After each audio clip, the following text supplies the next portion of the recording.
They say war hardens a man, but the truth is, sometimes it's peace that does the real damage.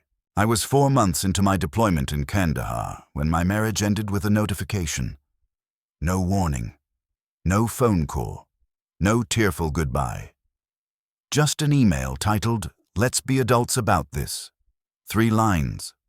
Cold, precise, final. The PDF attachment was cleaner than any battlefield I'd ever walked across. Clinical, even. It was as if a decade and a half of shared life could be boxed up, stripped of emotion, and delivered through Wi-Fi to a man in uniform surrounded by sand steel and the ever-present hum of helicopters overhead. I didn't react. Not at first. Just stared at the screen, the cursor blinking back at me like it was daring me to blink too. I didn't. My mind, trained by years of protocol and structure, went silent then into slow motion. Becky had already filed the paperwork. She'd already emptied our joint account, and this one hit like a sniper round she had already moved someone named Jeremy into our house. I read it again, the same words, the same 3 sentences. Nothing changed the second time. I closed the laptop, took a long, slow breath, the kind you take before jumping from 10,000 feet into enemy terrain. Except this time there was no parachute, no team watching my back, and no mission I could understand. Just loss. Quiet and thorough. The sun was sinking into the mountains, throwing deep orange light through the cracks in the canvas of our tent. I grabbed my towel, walked to the communal showers, let the cold water run over me until my skin went numb. The dust of the day washed away easily. The betrayal clung harder. I didn't speak a word for the rest of the day, said nothing at mess, didn't laugh at the usual jokes, didn't join the card game in the rec tent. When I returned to my bunk, I typed a single-word reply. Understood. No threats, no pleading, no questions. That was never my style. Silence was louder. Silence gave you space to think. My bunkmate Wilson noticed something was off. He didn't ask much, just a glance, a nod. The kind of quiet recognition men in combat learn to exchange. He didn't press. That was one of the unwritten rules: you let a man carry what's his. But inside I was unmoored. 13 years. It's a long time to spend with anyone, let alone someone you thought would be your last first kiss. We weren't perfect, no couple is, but I thought we were sturdy. Like the old oaks behind our house in Spokane. Rooted. Clearly, I was wrong. Still, the signs had been there. I just didn't want to see them. 6 months before deployment, Becky had changed. Not overnight, no, it was gradual, like the slow shift of seasons. A wordless erosion. She stopped asking about my day. Stopped waiting up for me. She'd started hitting the gym regularly, but never seemed sweaty afterward. Bought new clothes, started hanging out with a new group of friends I'd never met. She became careful with her phone.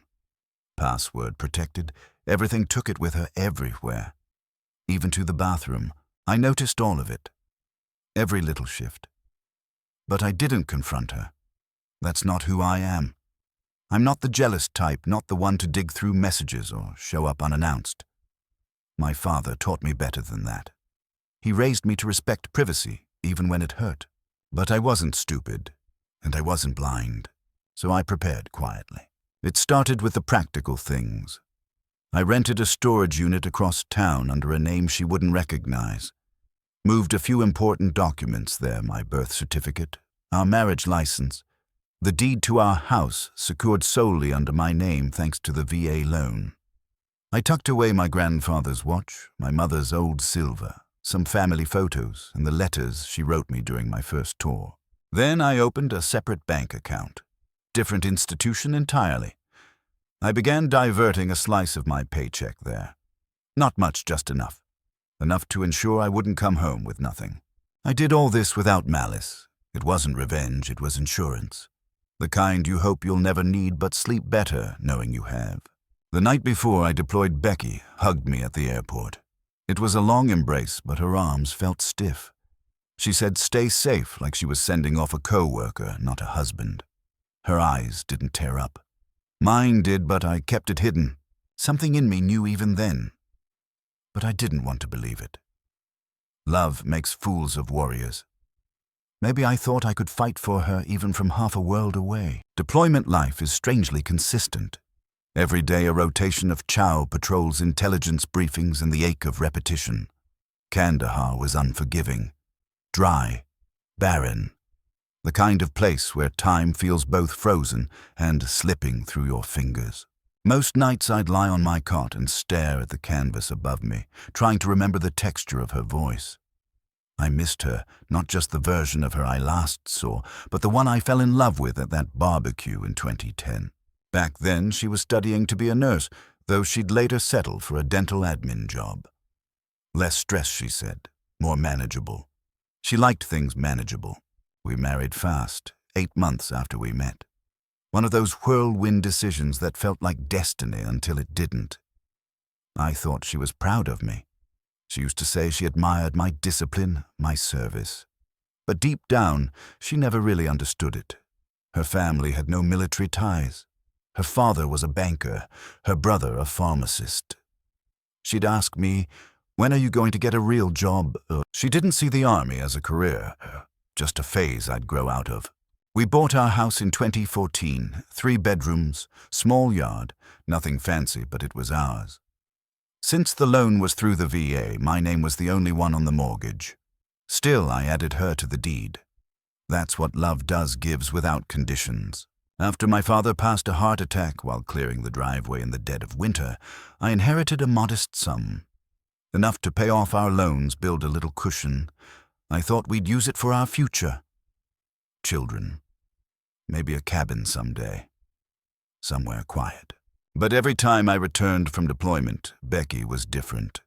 A little more distant. Like she was living someone else's life while I was away and had to shrink back into a version of herself she'd forgotten how to be. She once told me she didn't sign up to be a military wife. Said she was tired of being alone, tired of missing birthdays, tired of sleeping alone in our 2-big bed. I understood that. I truly did. But the army was more than a job. It was where I belonged. It was the only place where the world made sense, where I was needed. In 2019, her tone shifted. Subtly at first. She began comparing us to her friends. Melissa, recently divorced, was living her best life. Becky echoed that phrase often. Said she envied the freedom, the chance to start over. I suggested counseling. She said we didn't need it. When she came home late, I didn't ask where she'd been. When she bought new clothes or changed her hair, I complimented her. Even when she stopped wearing her wedding ring, I didn't press. All I did was prepare. Trusting my gut wasn't something I learned from a book. It was honed under fire when decisions meant life or death. And my gut told me something was coming. And then it did. That email. That damn PDF. The cold closure of a woman who had once cried when I left for Iraq, who used to sleep in my old PT shirt because it smelled like me. The woman who once ran into my arms at an airport terminal and clung to me like she'd never let go. Now she was gone.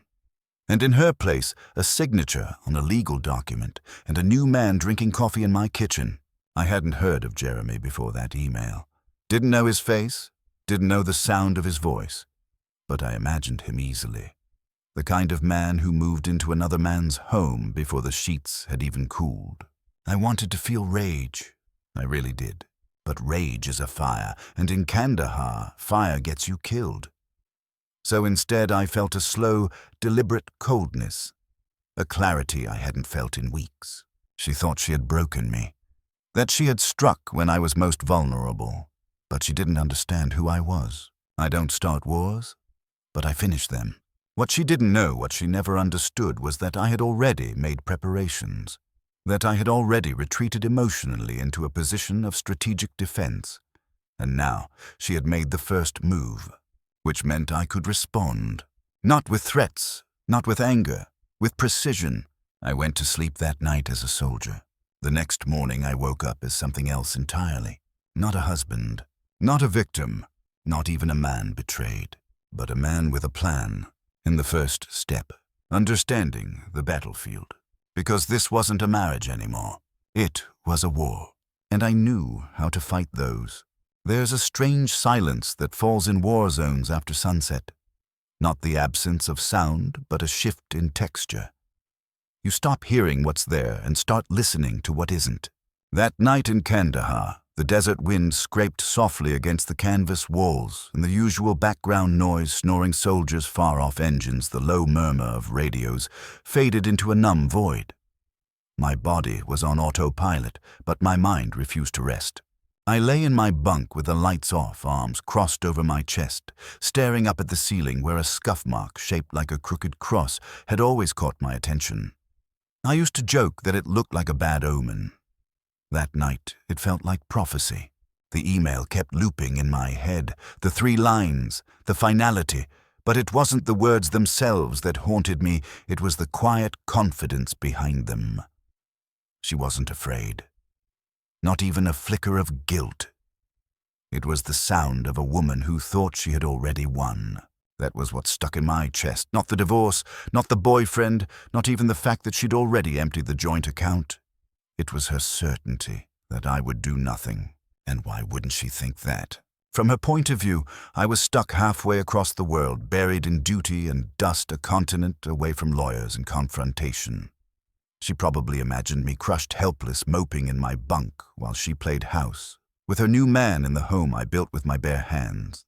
But what Becky never understood, what she never even tried to grasp, was that a man doesn't need proximity to respond. He just needs clarity. And now I had it. Still, clarity didn't mean calm. I barely touched my dinner the next day. Sat in the mess hall, staring at the same tray of reconstituted meat and powdered potatoes, pushing peas around like they were chess pieces. That's when my phone buzzed. A notification from the banking app I'd set up years ago. I almost ignored it, but a glance at the screen made my stomach go hollow. Another withdrawal. $88,500. Gone. Gone like it had never existed. I didn't react outwardly. Just set my fork down, opened the app and scrolled. The joint checking account balance now sat at a pathetic $22.37. Our savings account, the one we'd built together for emergencies, for someday babies, for the future, showed 0. No, not 0. A note, account closed. My pulse didn't spike. My hands didn't shake. I just felt hollow, like someone had scooped out my insides and left a quiet shell behind. She hadn't just left me. She had gutted our life, surgically, deliberately, and that meant something. No one makes moves like that on impulse. Not Becky. This was orchestrated, staged, designed to unfold while I was gone, while I was unreachable. I walked out of the mess like a ghost past laughing soldiers who didn't know that my life had just imploded. I made my way to the phone center, an echoey room with booths lined like confessionals, and called the bank. It took 20 minutes to confirm what I already suspected. The withdrawals had started 2 days after my deployment. First in small amounts. A few hundred here, 1,000 there. Just enough to stay under the radar. Then bigger chunks. 10 grand. 20. 45. The largest 88.5 had just cleared. The money wasn't gone randomly. It had been funneled. Consistently. Intentionally. I hung up and just stood there, still holding the receiver, staring at the wall. It wasn't sadness that settled over me. It wasn't even betrayal. It was war readiness. I'd felt this before on missions where we had to move under darkness, where the air felt charged and tight. I didn't feel like a husband. I felt like a recon soldier in hostile terrain, eyes wide, every sense engaged. Becky had picked the wrong enemy, the wrong battlefield, and definitely the wrong war. Later that night, I sat in the hallway watching other men laugh over video calls with their wives and kids trading goodnight I love yous through choppy satellite signals. They looked like they belonged to something, like they were tethered to the world they left behind. I wasn't. Mine had been severed. Wilson found me sitting there. He didn't ask for details. Just said he'd heard I looked like I'd seen a ghost, that I hadn't eaten, that I was acting off. I told him everything. It wasn't a confession. It was a report. He didn't respond with pity or hollow platitudes. He just asked me what my plan was. That's why I trusted him. Always had. Because he knew what mattered wasn't what happened to you. It was what you did about it. I didn't sleep that night. Instead, I pulled out my laptop, logged into the home security system Becky had likely forgotten existed, and queued up the most recent footage. A driveway appeared first. There it was, my home. My grass a little overgrown, my porch light flickering slightly like I hadn't gotten around to fixing it. And then there he was. Jeremy. He wasn't what I expected. Balding.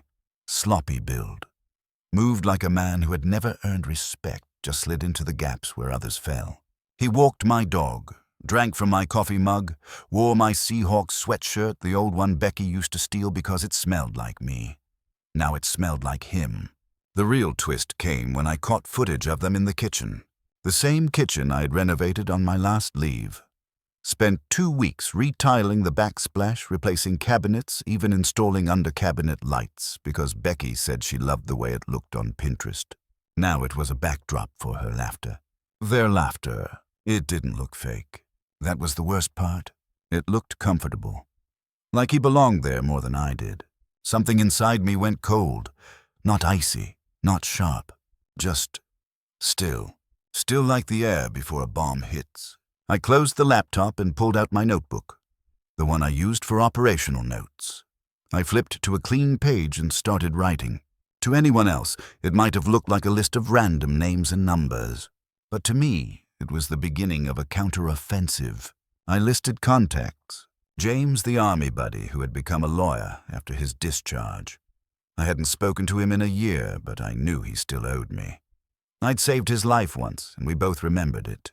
Next, I wrote, check VA loan terms. Our house had been financed under my name. If Becky was planning anything involving that asset, she might be in for a surprise. Emergency leave protocols. I needed to know what hoops I had to jump through to get stateside fast if needed. Home refinance documents. She'd mentioned refinancing months ago, casually during breakfast. It had sounded innocent at the time. Now I wondered. Secure pension accounts. I had to make sure the only thing left with my name on it wouldn't be touched. Each line was deliberate.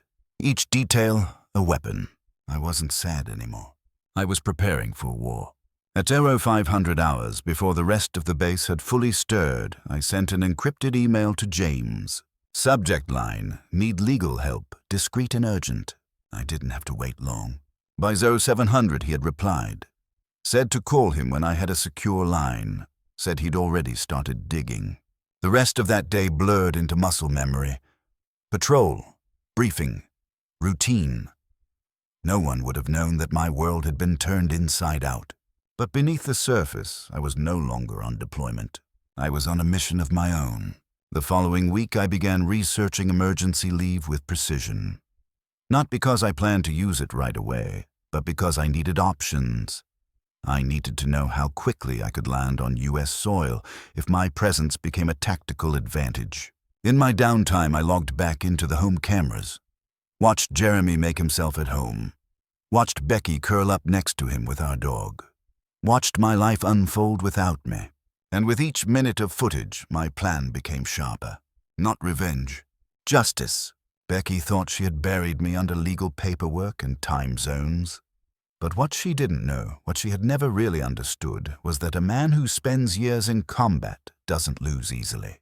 He waits, he watches, and then he strikes where it matters most. 2 weeks after that first email, James sent another encrypted message. He'd found something, a loan, a refinance, $330,000 pulled from the house under my name. My forged signature stamped across the documents. Becky hadn't just betrayed me. She had tried to erase me. That's when the final piece slid into place. This wasn't just betrayal. This was fraud. And fraud could be traced. Fraud could be prosecuted.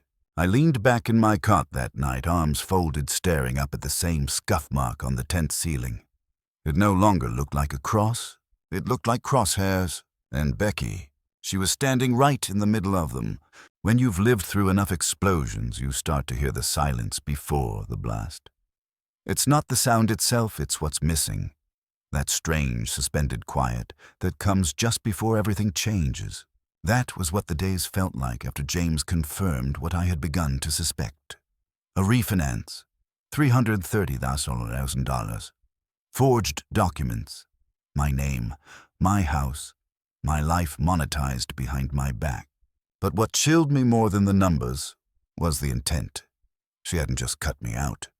She had tried to erase me entirely, as if I'd never existed. In Kandahar, I'd seen men try to disappear others with a bullet, a bomb, or a whisper to the wrong local. This felt no different, except this battlefield was back home, and the weapons were documents, signatures, and silence. James's message was clinical and to the point. He'd found a refinance application submitted 3 months prior, just after I'd left for deployment. The signature wasn't mine, though it was close. Too close. The middle initial was off, and the curve on the G in Briggs looked wrong. Sloppy forgery. A rookie mistake. But enough to slide through the bank's automated systems if no one was looking. The worst part, she hadn't done it alone. She'd listed her boyfriend Jeremy as a co-applicant. A man with 2 DUIs and a fraud charge on his record. It didn't surprise me. But it did enrage me in that cold, focused way. Like steel slowly heating before it bends. I sat with the information for a long time that night. Didn't talk to Wilson, didn't log into the cameras. Just sat on my cot tracing the pattern in the canvas above my head with my eyes thinking. She had made the move. She'd played her hand. She thought distance protected her. That legal ink and domestic comfort gave her the high ground. She was wrong, because now I had a mission. And like every mission I'd ever survived, it would require discipline, patience, and a detailed plan of attack. The first step was securing my exit. I filed for emergency leave under the grounds of financial fraud and domestic legal dispute. It wasn't a simple request. Command didn't grant those lightly. But when I included the forged documents James had dug up alongside bank records showing the drained accounts and listed the VA loan in my name, it got traction. I was granted 10 days back stateside, 10 days to gather intel, confront the problem, and secure my future. I didn't tell Becky I was coming. I didn't even tell Wilson. Just packed light notified James of my flight and arrived in Spokane under a different name at a roadside motel on the edge of town. It was late fall by the time I got there. The trees were shedding leaves like exhausted soldiers dropping their gear after a long march. I checked in under the alias James had helped set up using a burner phone, a prepaid card, and a name from one of our old training drills. Old habits. My motel room was small. 2 beds, a flickering lamp, and a shower head that whined like a kicked dog. But it was a base, a place to plan. The next morning I met James at a diner off the highway. We sat in a booth worn smooth by decades of truckers and tired locals. The smell of burnt coffee and bacon grease filled the air. James handed me a manila folder. Inside copies of the refinance application, the signature comparison, a breakdown of the loan dispersal schedule, and several other files that made my blood cool. He'd done his homework. The refinance had gone through just after I'd deployed. The first draw, $180,000, had already been deposited into an account Becky controlled. The rest was scheduled in 2 more dispersals. We were on the clock. More than that, Jeremy had been listed on several legal forms as a business partner.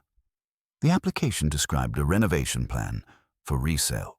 They were planning to flip the house, sell it under market, pocket the cash, disappear. James also uncovered something more disturbing. A connection between Jeremy and a local real estate agent named Daniel Spencer. The two had worked together on multiple properties, most of them linked to recently divorced or deployed military families. It wasn't just betrayal. It was a pattern, a scheme. I felt something in my stomach drop. Not anger, not even fear, just a grim acknowledgement that this went deeper than I thought. James leaned in, told me what needed to happen. We'd start with the bank, show them the forged signature, get them to freeze the funds, then file formal fraud charges with the county. Simultaneously, we'd file injunctions to prevent the property from being sold without my consent. It was a multi-pronged assault. I nodded, and we moved. That afternoon I drove to the bank. I wore my Class A uniform, pressed and polished, a reminder of who I was and the weight that came with it.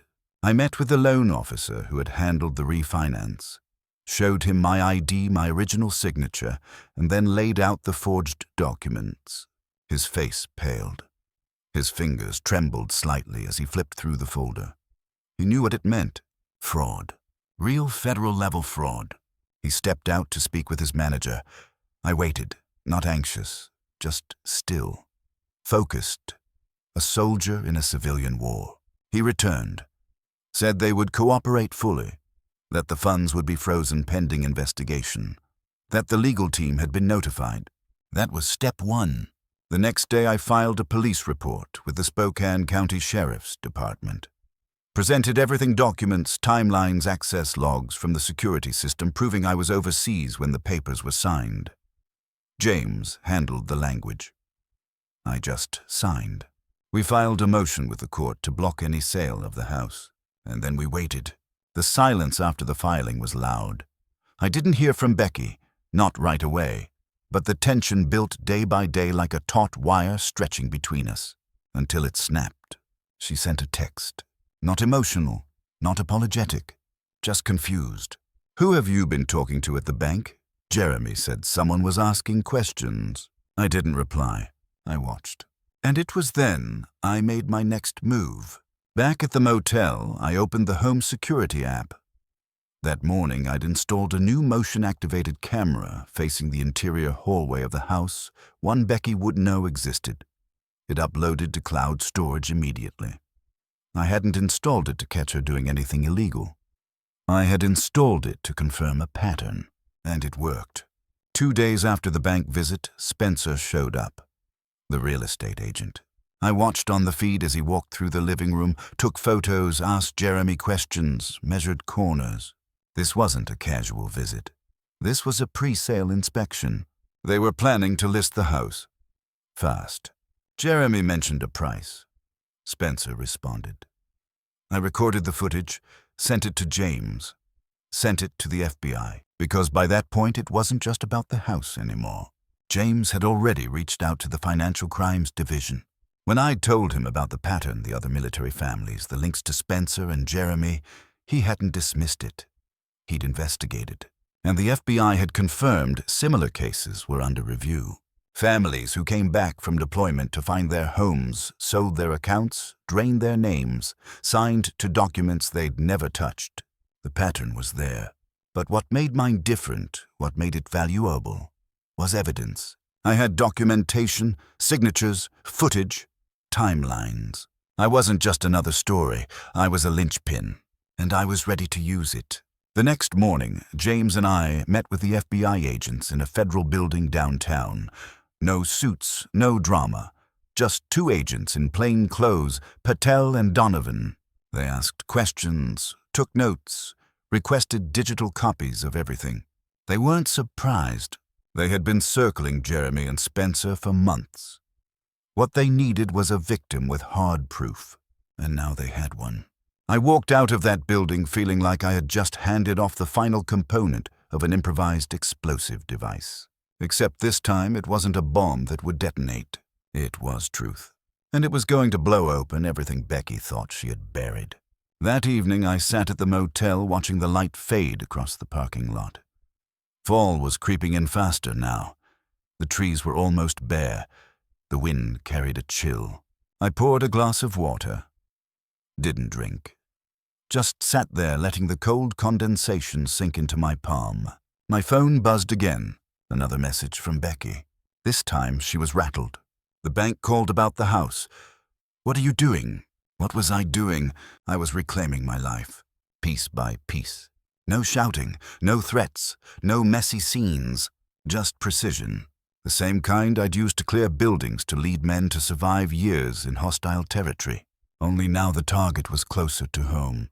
That night I finalized the security feed transfer to the FBI. Not just of Spencer's visit, but of every moment Jeremy had been inside my home. Him using my things, sleeping in my bed, handling my dog like he belonged there.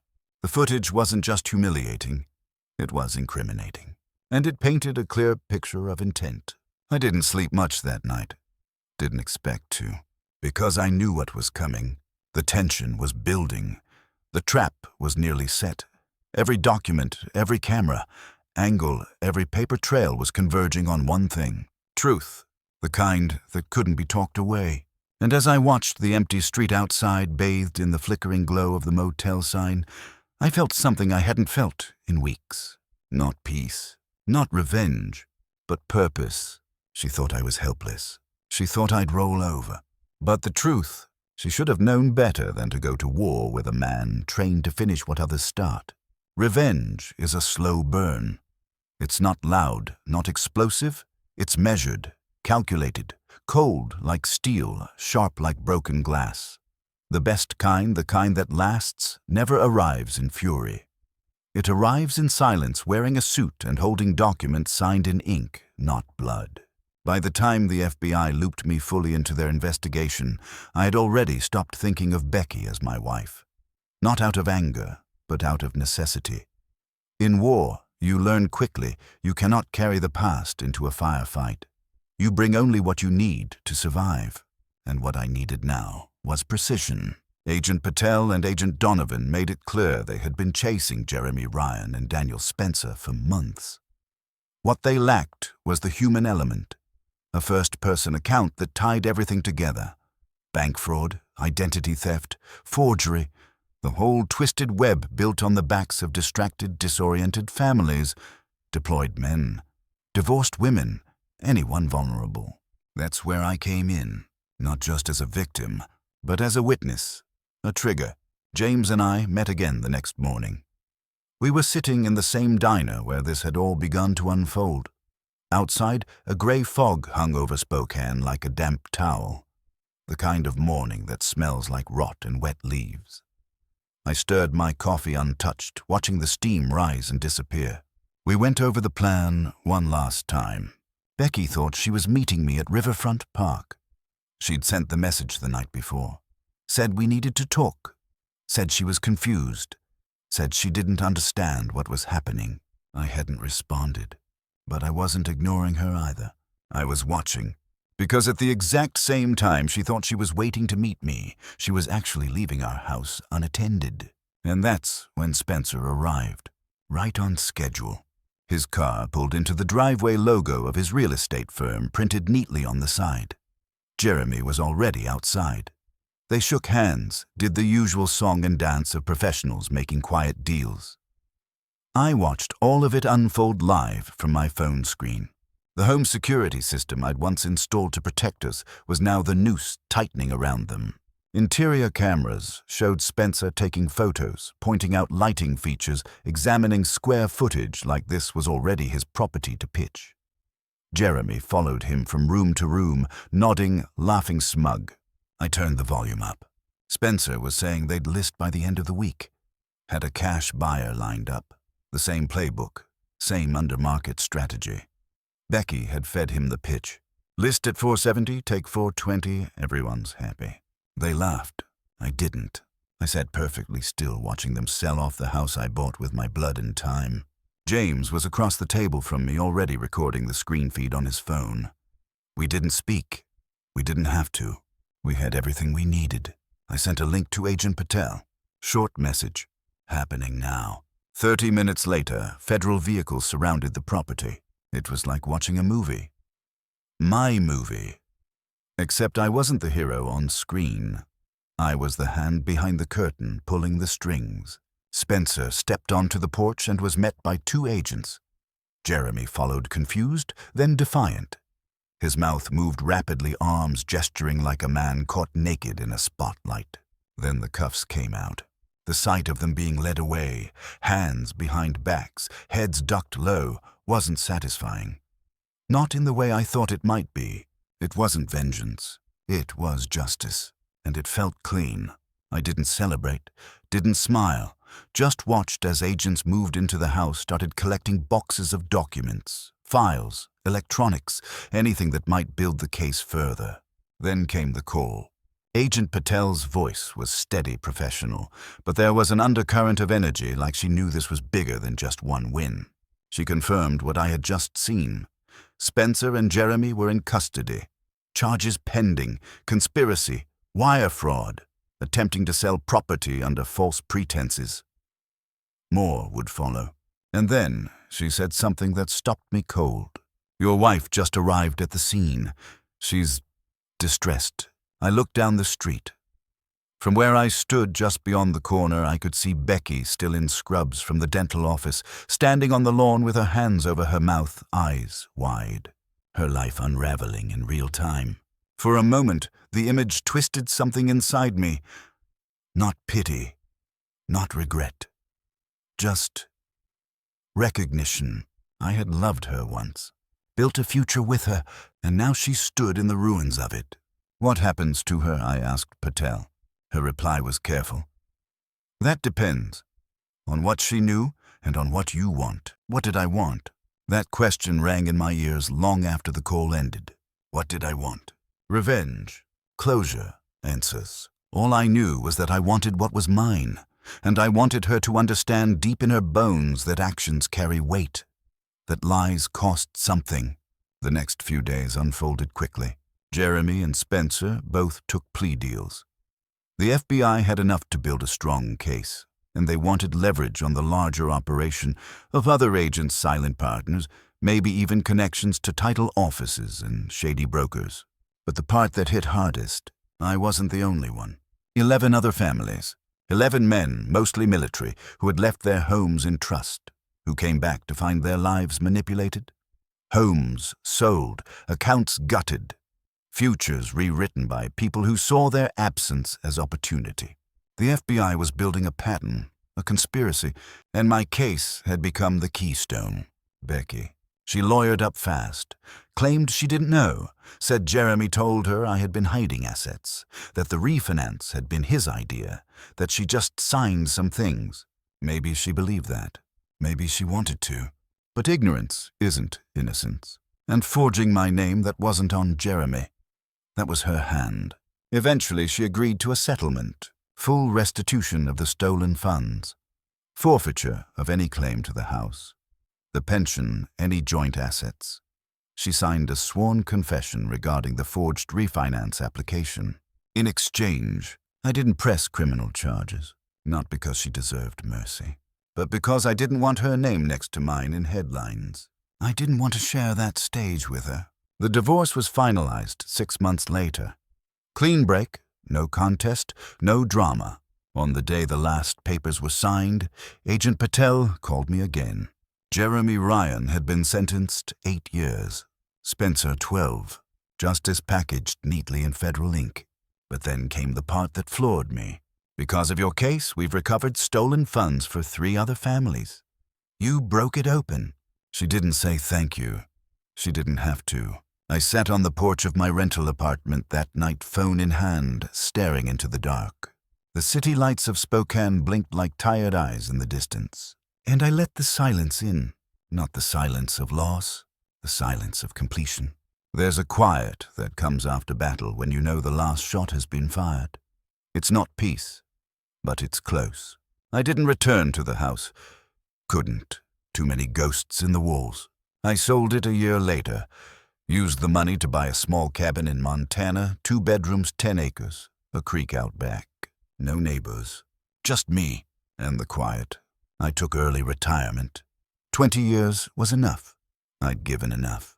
The army had shaped me, forged me, but it didn't own me. I got a dog, Scout, German Shepherd. Loyal in a way most people can't understand unless they've been truly alone. Started doing carpentry, small jobs, fences, cabinets, things I could measure. Cut, build, control. There was something healing about it. Putting things together. Knowing that once something was level, it stayed that way. Unlike people, Becky, I heard, moved back to Oregon, got a job at another dental office, started over. I didn't hate her anymore. I didn't feel anything. She had made her choices, and I had made mine. One day a letter arrived, handwritten, no return address except Fort Worth, Texas. It was from a woman I'd never met. Her husband was in the Navy, deployed. They'd nearly lost their home to a scam run by Jeremy and Spencer. But they hadn't, because the FBI had reached them in time. Because of my case. "You don't know me," she wrote, "but you saved our home. You fought back when it would have been easier to walk away. Thank you." I read the letter twice, pinned it to the refrigerator. Sometimes, when the silence in the cabin got too thick or the memories crept in too close, I'd read it again. And I'd remember. This wasn't just about revenge. It was about reclaiming something. Dignity, truth, power, justice. I had been betrayed, stripped, cut loose. But I hadn't disappeared. I had rebuilt from the ground up. And nothing, no signature, no lie, no absence, could take that from me again. It's strange how life goes quiet after the storm ends. Not the kind of quiet that comes from peace. Not yet. But the stillness that follows a season of fire, the breathless lull after the last structure has collapsed, the last ember has burned out, and all that remains is ash and wreckage. That's where I found myself. Not in war anymore, not in battle, not even in defense. Just after. The days following Jeremy and Spencer's sentencing passed like molasses through glass. They'd both taken deals rolled on each other and exposed a web of shady real estate dealings, forged applications, identity thefts, and a wide-reaching scam that had spanned 3 states and multiple families. The FBI called it a breakthrough. I was called a key witness, but I never asked for that role. I didn't want to be anyone's keystone or symbol. I just wanted back what was mine and a future I could build without looking over my shoulder. Becky had signed her settlement, her confession, her surrender, and then she vanished from my world. Not physically, she was still out there somewhere, breathing, working, maybe even trying to rebuild, but emotionally, spiritually, she was gone. She'd chosen her side of the story. I'd chosen mine. I moved out of Spokane the day the last wire transfer from the restitution agreement hit my account. It wasn't everything I'd lost, but it was enough. Enough to fund my exit. Montana had always been an idea in the back of my mind. A quiet place, a hard place, but honest. Rugged in the way life should be demanding, but fair. I found a cabin in a secluded stretch near Missoula. 2 bedrooms, a wood-burning stove, 10 acres of land backed by pine forest, and a narrow creek that never stopped singing even in winter. It wasn't much, but it was mine. I didn't take much with me, just the essentials, the folded flag from my father's funeral, my grandfather's watch, a few photographs untouched by betrayal, and Scout, the German shepherd I'd adopted after returning stateside. Loyal, alert, a better judge of character than I'd ever been. The first night in that cabin, I sat on the porch in the dark, wrapped in an old flannel blanket, watching the stars come out one by one. Scout sat beside me. His ears perked to every sound in the trees, like he understood that we were guarding a peace newly earned. There was no internet, no buzzing phones, just the creak of wood as the house settled into its foundation and the wind brushing pine needles like fingers through hair. I didn't drink. Not because I was avoiding it, but because I didn't want to blur anything. I wanted to feel every second of that solitude. I needed to know I had made it through. The fallout when it came was internal. There was no applause, no grand realization, just a slow, persistent ache like soreness after a long run. It wasn't pain, it was memory stored in the bones. I'd been a husband, then a target. Then a soldier again, this time in a different kind of battle. Now I was just a man. That was harder to adjust to than I expected. For years, I'd known who I was because of who I was to others, to my unit, to Becky, to my father, long gone, to the army. Every role, every uniform, every title carried a weight and a direction. Now I was just Nathan Briggs, 43 years old, retired, alone, and trying not to mistake solitude for emptiness. Some days were easier than others. I got up with the sun, fed Scout, chopped wood, fixed things around the property that didn't need fixing just so I could keep my hands busy. There's comfort in the rhythm of repetition, in building instead of breaking. The old army discipline never really leaves you. I still folded my shirts tight, still lined my boots by the door, still ran every morning like I was preparing for something. But I wasn't. There was no deployment waiting, no briefing, no mission. Just life, one slow, unhurried day at a time. And maybe that was the point. I started carpentry work for a few locals. Word spread fast in towns like this. Ex-military, doesn't talk much, works clean. That was enough to keep my calendar full. I'd spend the mornings measuring cuts, sanding joints, fitting shelves into cabins that looked like mine, listening to classic country on a battery-powered radio. Cash Jennings Nelson. Men who knew what pain sounded like when it was laid flat and sung slow. I didn't talk about Becky. Not to the folks I worked for. Not to the sheriff who occasionally stopped by for coffee and idle chat. Not even to James, who still called once a month just to check in. There was nothing to say, not anymore. But her shadow lingered in strange places. In the silence between hammer strikes. In the way scouts sometimes perked up at a sound that wasn't there. In the smell of coffee left too long on the burner the way she used to make it. I didn't miss her. Not the real her. Not the one who'd lied and stolen and rewritten my future without my consent. But I missed the woman I thought she'd been. That was the hardest part. You don't just mourn the person. You mourn the version of them that only ever existed in your mind. I let that version go slowly, one memory at a time. One night, while sorting through the last of the boxes I'd brought with me, I found an old photo album, our first year of marriage. Back when everything still felt full of momentum, smiles that hadn't yet learned to lie. A cabin trip in Idaho, her in a Seahawks hoodie. Me grilling burgers like I knew what I was doing. I almost threw it out, but I didn't. Instead, I closed the cover, wrapped a leather strap around it, and buried it in the back of a drawer I never opened again. Some things aren't meant to be destroyed, just forgotten slowly. About a year after the arrest, I received a second letter. This one from another soldier Navy like the woman in Texas had mentioned. His wife had almost signed away their home in Virginia Beach. Had been approached by Spencer through a mutual friend.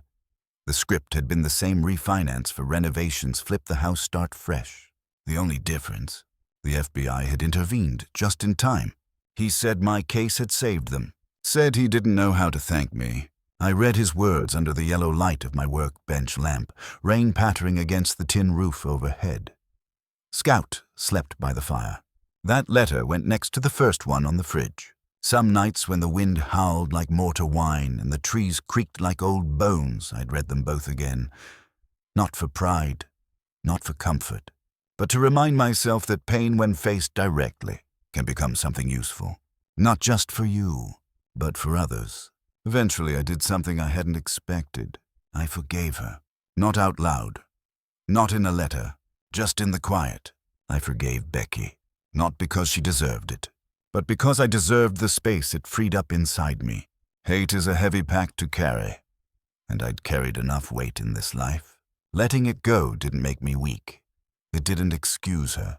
It just meant I was done bleeding for someone who'd already walked away.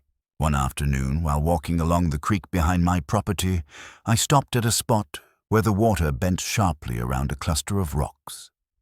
The sun filtered through the trees in long gold strands, and for a moment everything felt aligned, like life had brought me exactly here for a reason, not to forget, but to rebuild. Scout sniffed the airtail, flicking with attention, and I felt something rise in my chest. A feeling I hadn't known in a long time. Readiness, not for war, for life, for whatever came next. Because that's the thing they don't tell you when everything falls apart. You think the story ends with destruction, but it doesn't. It begins again. In quiet ways, in steady hands, in small moments like morning light across fresh lumber, or the way your dog nudges your hand when he senses your mind drifting too far into memory. I wasn't who I was before, but I wasn't broken anymore. I was still building, still healing, still here. And that was enough. For now, some endings don't come with fireworks. No dramatic curtain call, no slow fade to black. Just a long exhale. A breath held for years, finally released into the silence of an ordinary afternoon. That's what it felt like, this life I'd stepped into. Not a second act, not a comeback, just life stripped of noise. Bare, honest, mine. There's a rhythm to solitude you don't understand until it settles into your bones. At first it feels like punishment, like the absence of what you used to be is a kind of death. You miss the weight of someone's voice in the next room, the sound of a door closing that isn't your own. You miss being seen, even if it was only halfway. But then something shifts. It doesn't happen all at once. It begins on mornings when the sun catches the frost just right on the porch railing.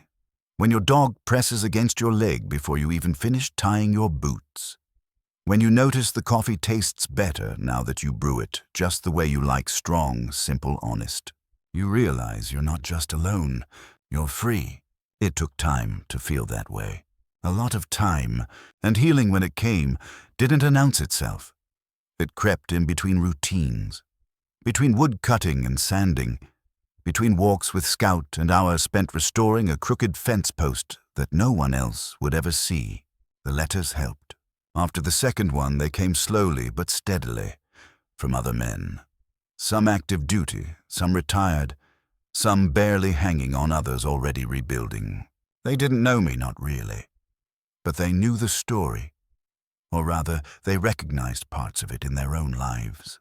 They wrote about bank accounts drained while they were overseas, about wives who fell into someone else's arms before the uniform even lost its scent, about returning to homes that no longer felt like theirs, about the ache of betrayal, about the rage that had nowhere to go but inward. But more than anything, they wrote about feeling powerless until they heard mine, until they saw that it was possible not just to survive, but to rebuild. I never asked to be anyone's symbol. I never wanted to be a name whispered in support groups or passed around in barracks as a cautionary tale turned inspiration. But there's something humbling about being seen by people who've stood where you've stood. It reminds you that even in isolation, you're not truly alone. That your pain, your choices, your refusal to be broken, those things echo. That knowledge changed me. Not overnight, but gradually. It softened the edges of the anger I'd sharpened into a weapon. It let me carry the past without it dragging behind me like a corpse. It gave the pain a purpose that outlived the betrayal. Becky reached out once more, a year after the sentencing. An email this time. Short. Measured. I never meant for things to end this way. I read it on a Sunday evening. The rain was falling in sheets outside the cabin, hammering the tin roof with a sound like distant applause. I didn't respond, not out of spite, but because there was nothing left to say. I didn't hate her anymore. That was the strangest part. She'd made her choices, and I'd made mine. I'd chosen to heal, to rise, to protect what remained, and to rebuild what I'd lost on my own terms. Sometimes silence is not an absence. It's a boundary, a line between what once was and what never will be again. There were days fewer now when the past crept back in, when a scent, a sound, a passing glimpse of a woman in town with the same laugh would take me back to a porch swing in Spokane, to late-night grocery runs, to warm skin and whispered promises that turned cold long before I ever knew it.